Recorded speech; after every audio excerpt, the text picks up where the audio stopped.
Yo people, and we're back with another video, and it's a big one.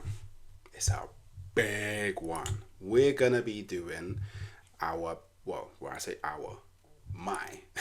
Premier League prediction for the 2024-2025 season. Alright?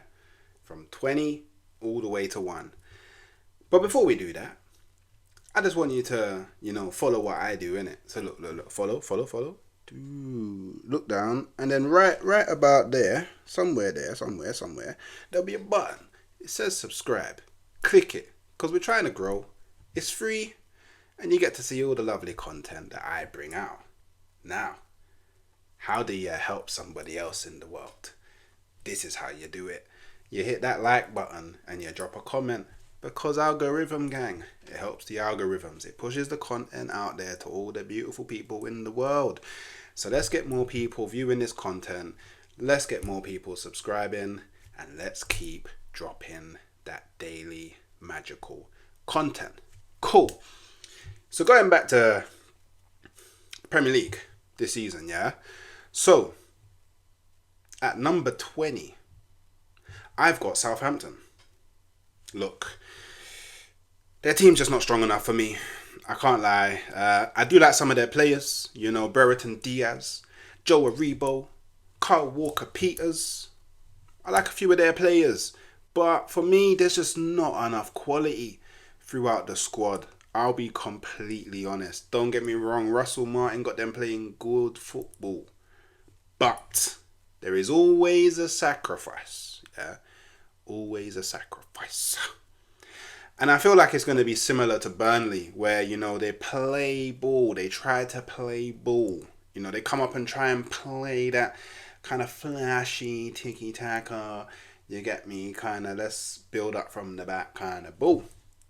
But the squad is just not strong enough. Their first 11 is just not strong enough. And against the stronger teams in the league, I do think that they will concede a lot of goals. And I just don't think they'll get enough wins. I don't think they'll hit the 40 points. I'll be so honest.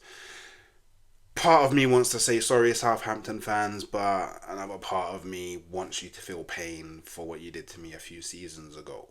You guys know what you did, innit? So yeah, at 19, I've got Leicester City. Again, for me, the squad is just not strong enough. It's just not. I don't think Vardy can really reproduce what he's done in previous seasons. Patson Daka, I just don't think he's of the level. They got rid of Dewsbury Hall, haven't really replaced him with enough quality. And let's be honest, all of the good stuff that we saw from last season with Leicester City was down to Maresca and the ball that he was playing. And Kieran Dewsbury Hall, what he was doing in the Maresca system. He's now gone to Chelsea with Maresca. So without actually really bringing in any real proper quality, for me, they're going right back down. I can't lie, Steve Cooper's their new manager. We all saw what happened last time when Steve Cooper was in the Prem with Nottingham Forest. It was not a good look, bruv. It wasn't looking good, bruv. So unfortunately, I can see Leicester City going back down again. But obviously, there's still 2 weeks left in the transfer window. All of that can change. But I don't know. I'm not feeling them. I won't lie. At 18, and the final relegation spot, I've gone with Everton. I can't lie. The last few seasons, they've flirted with relegation. They've survived by the skin of their teeth.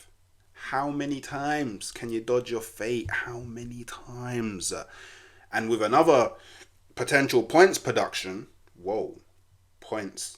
deduction, which I'm hearing is meant to be highest that it's ever been, yeah? They'd already be starting the season in pain, bro.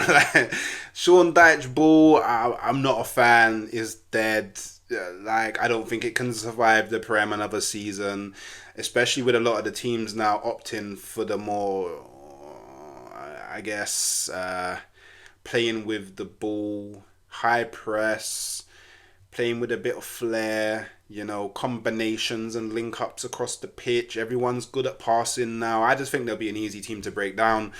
Losing Onana and not really replacing him, not really upgrading the squad. And I just think this season is the season that the fat lady sings for Everton. I'm sorry, I like Everton as a club, I always have, but I just the writing's on the wall. I'm sorry. I hope to be proven wrong though, but for me, I think the writing is on the wall. At 17, I've gone with Ipswich. Yeah, I think they will just survive. Just survive. Ipswich is the team out of the promoted teams that I think are most likely to have a decent season. I say decent. I want to say good. I like the way that Kieran McKenna has them playing. Great pressing game. Play out at the back. Get it out wide to their young wingers that got loads of energy. It is good, but I can't see them getting any higher than 17. If I could be wrong. But I do think that the way that they play, it will adapt really well to the Premier League. They don't, throughout their squad, they don't really have the quality of player that I would expect from the Prem. However, they do have a lot of young players that are fully bought in to McKenna's vision. And I guess they'll be raring to prove themselves. They went, was it 2 back-to-back promotions? I think we can expect something special from them this season. And I think for them to survive in the Premier League would be an amazing piece of work from Kieran McKenna and everybody at Ipswich Town. Now, actually, before that, a bit of a fun fact. I was actually born not too far away from their rivals. So it does hurt a bit, I am a local Norwich lad. It does hurt a bit, but I can't be too much of a hater. So at 16th, I'm going with Nottingham Forest. Just staying up, but I do think that they will be in a relegation battle. I just don't like Nuno as a manager. I can't lie. They're way too passive of a team for all the energy that they have throughout the team. I just think it's a case of crop of players and manager is not really suited to each other. He likes to play this passive, not really high pressing kind of game, whereas a lot of players that they have a lot of energy and are used to playing a high pressing game and want to be running about the pitch and want to have the ball. And I just don't think that he's going to do that. I don't think he's going to switch it up.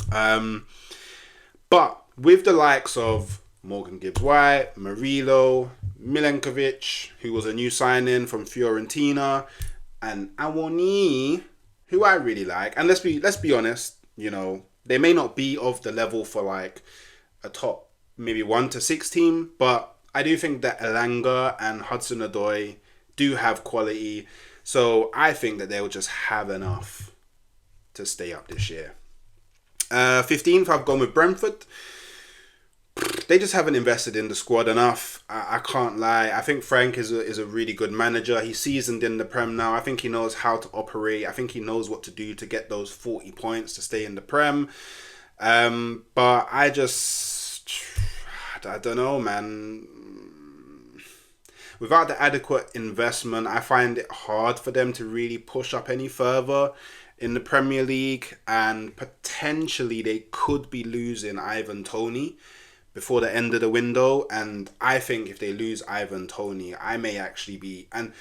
lose Ivan Toney and don't get someone, I guess, adequate enough to replace him. They could even be finishing lower. I think if Toney leaves and they don't replace him properly, I may even have them as a shout for outsiders of being relegated as well. I cannot lie. So, at 14th, I've gone with Wolves. They had a really poor ending to the season last year. And with losing two of what you could arguably call their best players in Kilman and Neto, their squad's massively downgraded. I can't lie. I don't expect a lot from them this year, even though I do like Gary O'Neill as a manager, and at times he has had them playing a good brand of football. But with their problem is they don't really have any clinicality in the front line. Just a bunch of players that aren't really clinical enough.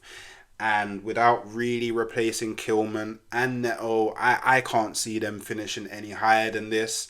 And I guess maybe a hot take, but I think that depending on how the start of their season goes, they've got us first, so it's gonna be hard for them.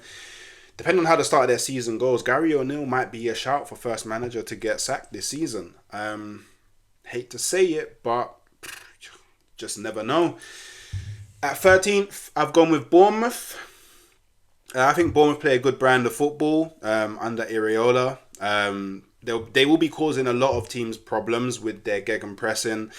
I do like their players, the likes of Semenyo, the likes of Scott, an amazing youngster, the likes of Clivert.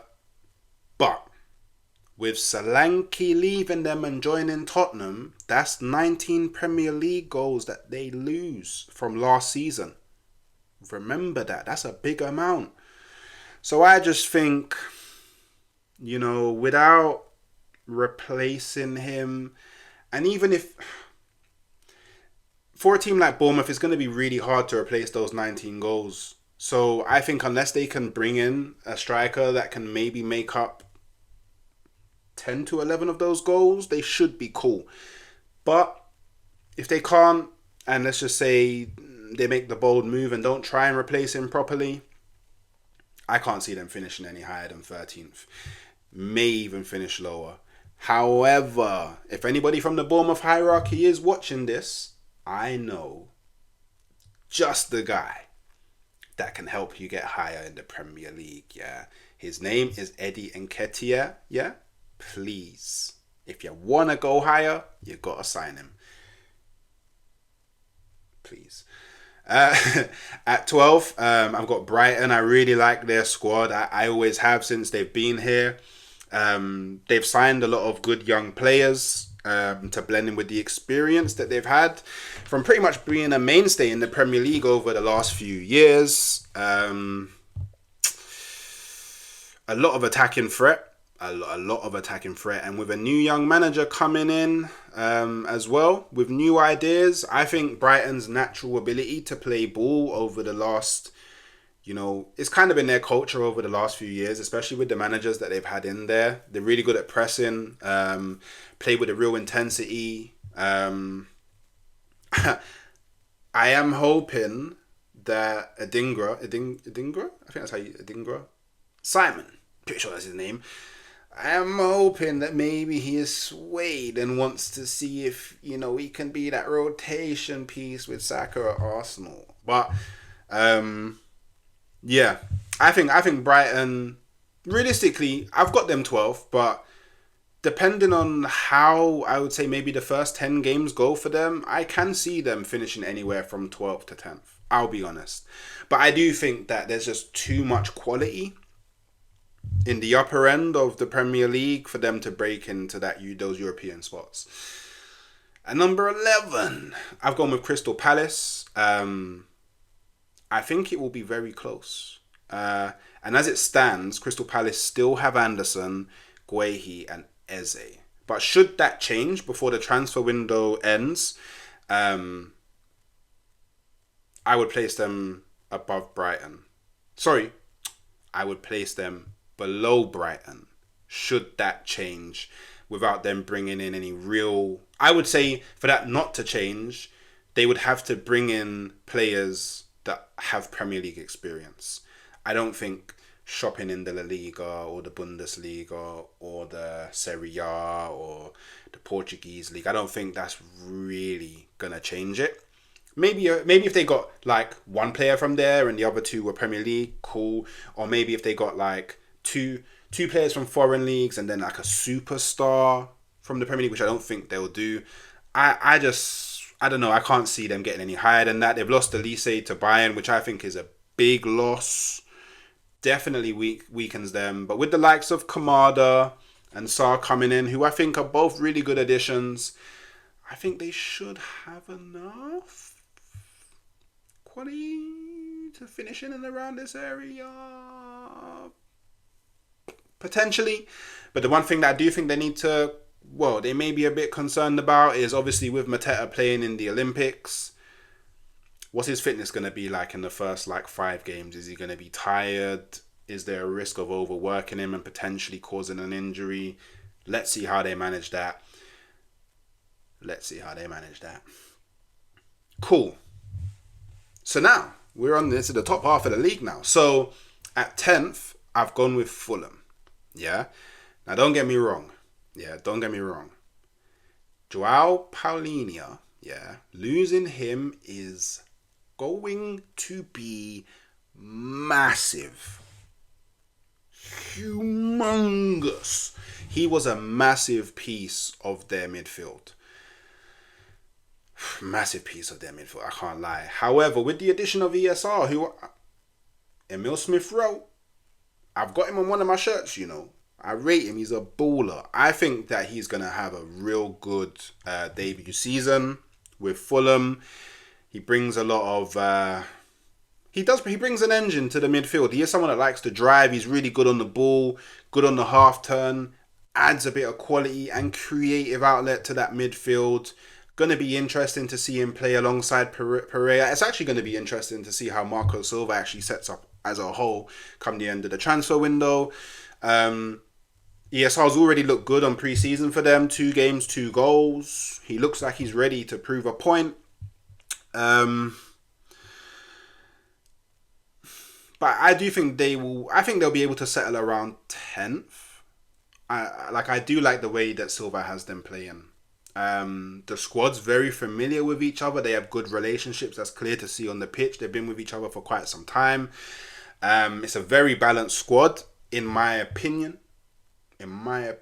I just think it lacks a ball winner, with obviously Paulinho leaving in the midfield. But I do think that they will surprise a lot of people this year.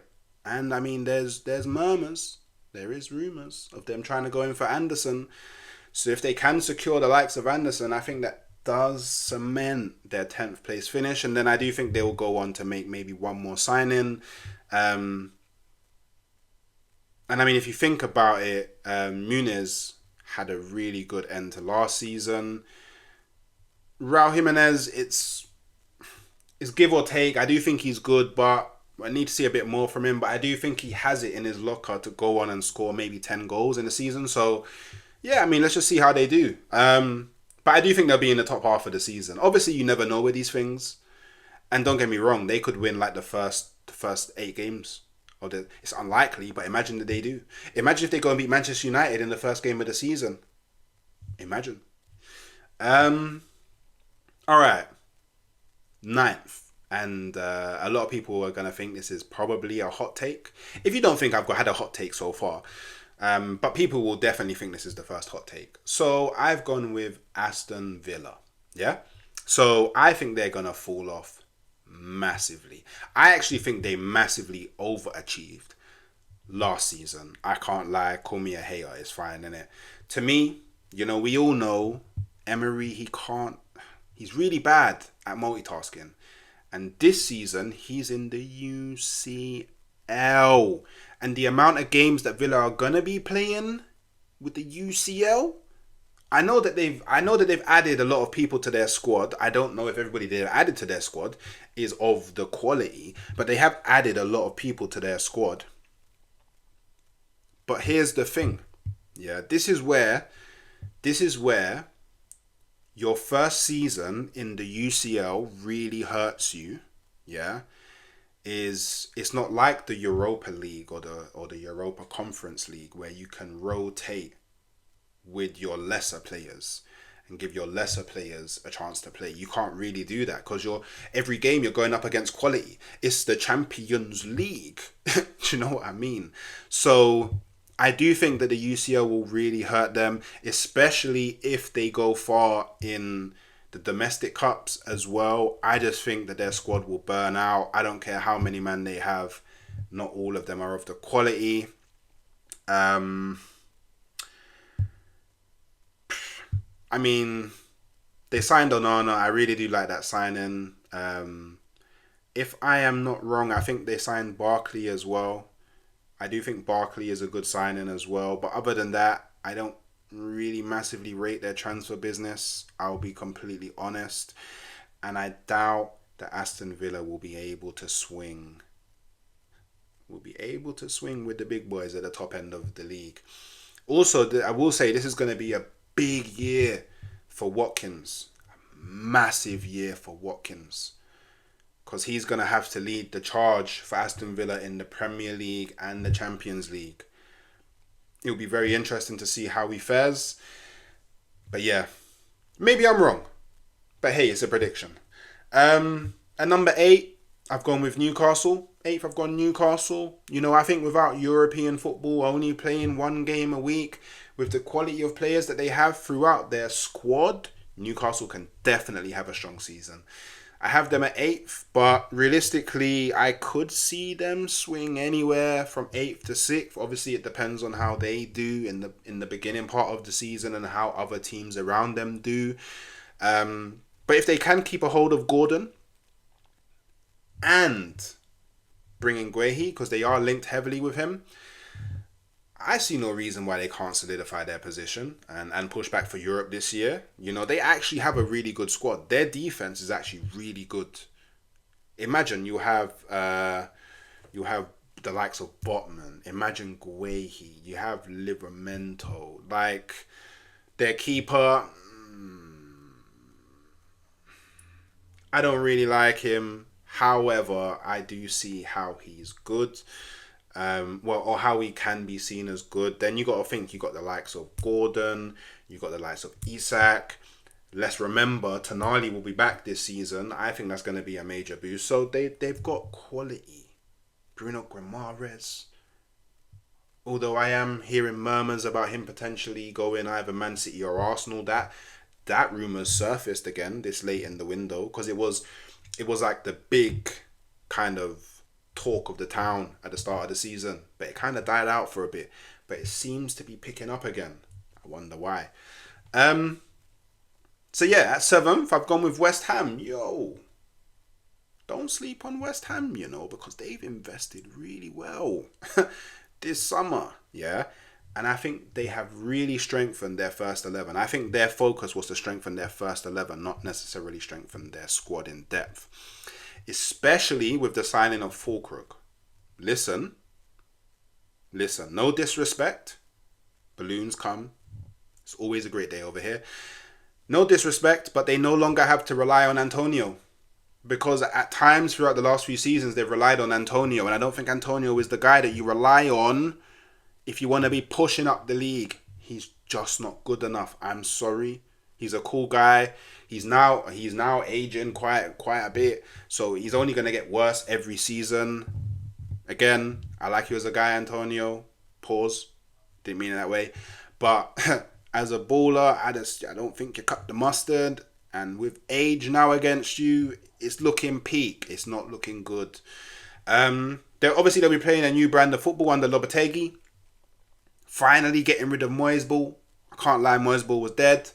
It will definitely be refreshing, both for the fans and for the players. And obviously with the likes of Kudus, Paqueta, Todibo, Rodriguez, Somerville, Bowen. They signed Kilman as well. I can't lie. They have a really exciting team, and I do think they'll surprise a lot of people. Cool. Now at 6th, I've gone with Spurs. I know a lot of you are not going to like this, but that's only because of what you see here. Just hear me out, because it's not from a place of hate. I promise you. So, with the signings of Archie Gray and Solanke, I think they've definitely upgraded their squad. 100%. I can't deny it. Archie Gray, bowler. Solanke, bowler.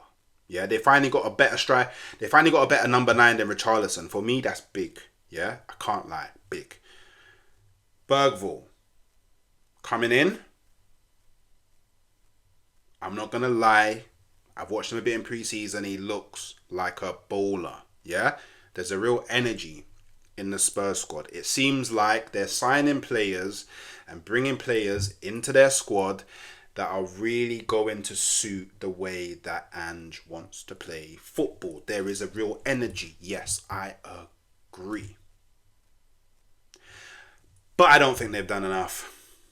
I can't lie, I don't think they've done enough. They are 1 or 2 injuries away from going back to square one and not being able to maintain that super high line that Ange likes to play. And that we've seen no evidence that he will not stop playing. Stubborn, very stubborn. And I still think that they have issues at set pieces.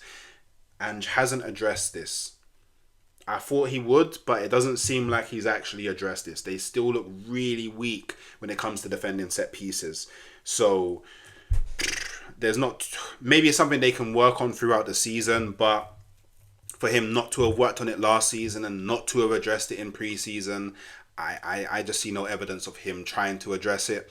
Don't get me wrong, there is still time left in the window. And in my opinion, if Spurs can grab a solid left back up, because at the moment it's Davies dead. I know they can play Van der Ven out there, but then if you play Van der Ven out there, your centre backs is not as strong. Don't get me wrong, Dragusin I like him, but I don't think he's as strong as Van der Ven. And a marquee midfield signing. Yeah. Then I will have them potentially breaking in the top 4. But as it stands right now, 6th or 5th. I don't think I'd have them any lower than 6th. I think anyone that has them any lower than 6th is taking the piss. But again, you never know how the season could turn out, right? Then we're on to if you didn't think anything so far was a hot take, you are definitely gonna think this one is a hot take. 100 million%. I know a lot of people in the comments, they're probably gonna grill me for this. But wait, I promise you, again, it's not from a place of hate. Hold up. Wait a minute. Slow down. Take it in. Pause. At 5th, I've gone with Liverpool. Hear me out. As it stands, they haven't improved their squad. With the recent rejection from Zubi, and there being rumours that they won't secure an alternative at the 6, a position that I think we can all agree that they needed. And I mean, if we talk about other positions that they need, they need a left centre back. Probably not going to get one. They need a left back. Probably not going to get one. They need a right winger that can not necessarily rotate with Salah, but if Salah is a bit off throughout the season or needs a bit of a rest, you need someone of similar quality to maintain a charge, right? They will say it about Arsenal with Saka, so why is it not the same with Salah? I think a lot of the heavy lifting that Klopp did for them will fall off this season. I won't lie. Klopp played a major part in what they have been able to do over the last few years. Don't get me wrong, Slot plays a good brand of football. I've liked what I've seen, especially their build-up play. Something that hasn't been so appealing on the eye under Klopp, but under Slot, the build-up play from the back looks nice. But I don't think he's being backed properly. They are 1 or 2 injuries away from being meaty. If it was Klopp, I think he would be able to handle that, but I am not sure if Slot can. I'm just not sure. And because I'm not sure, that's why they're fifth for me. Don't get me wrong. They can be part of the top four. They can. But with Champions League football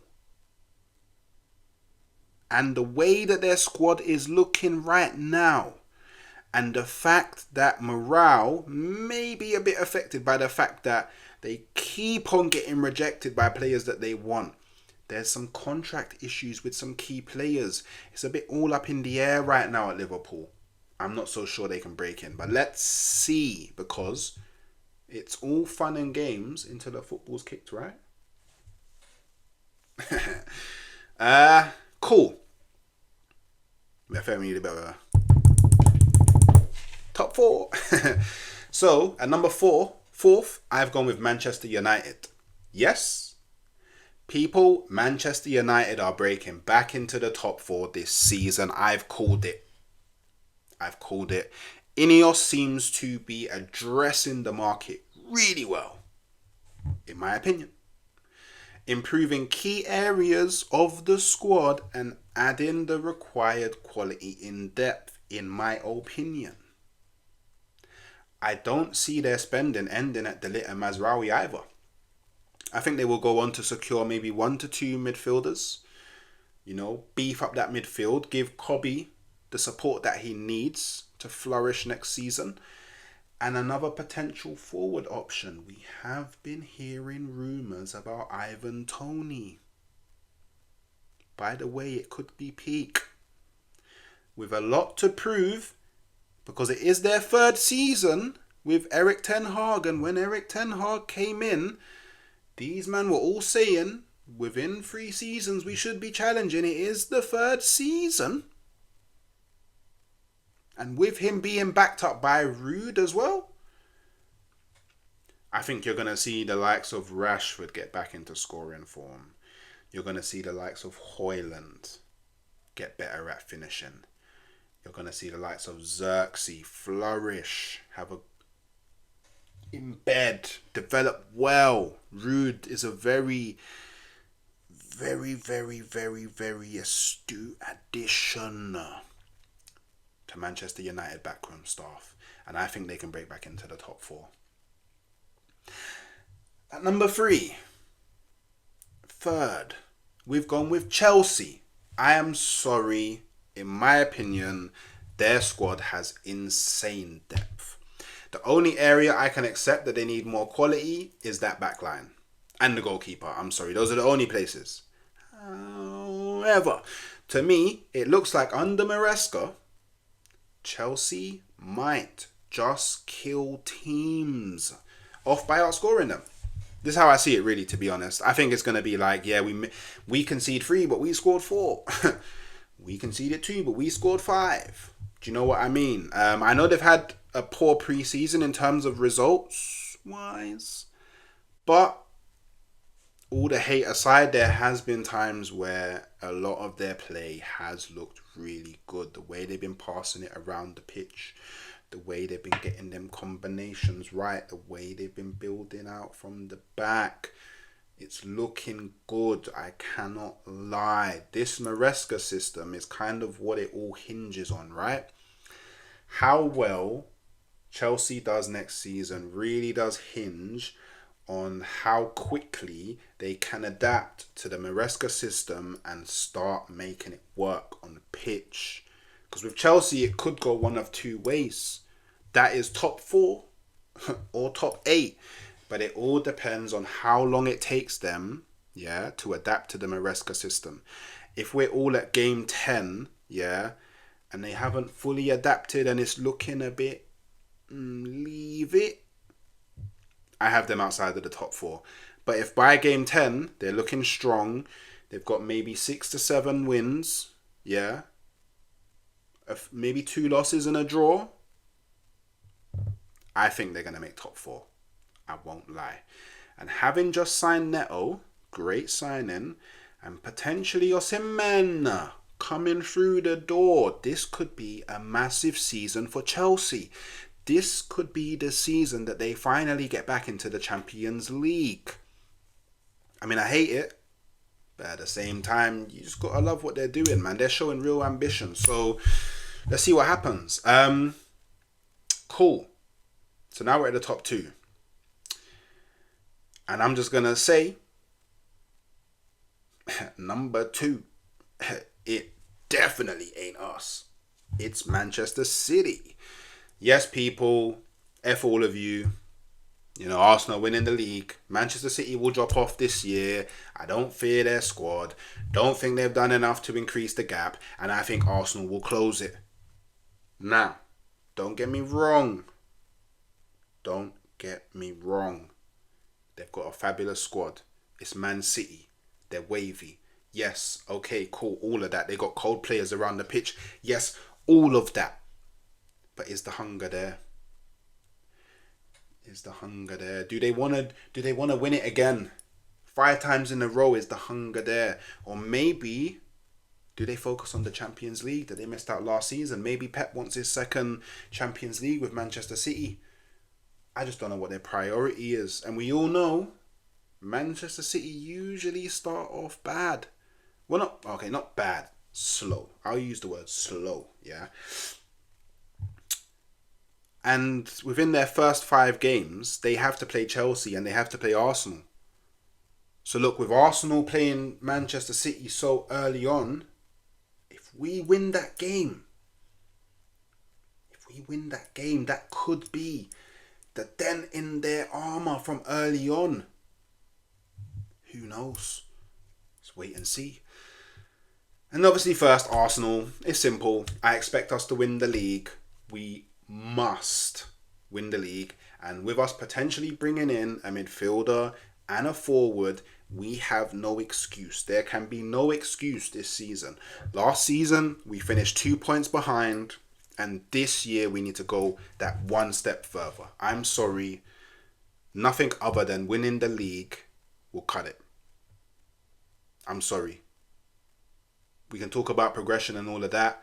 But if we don't win the league this season, it is regression. And I'm sorry.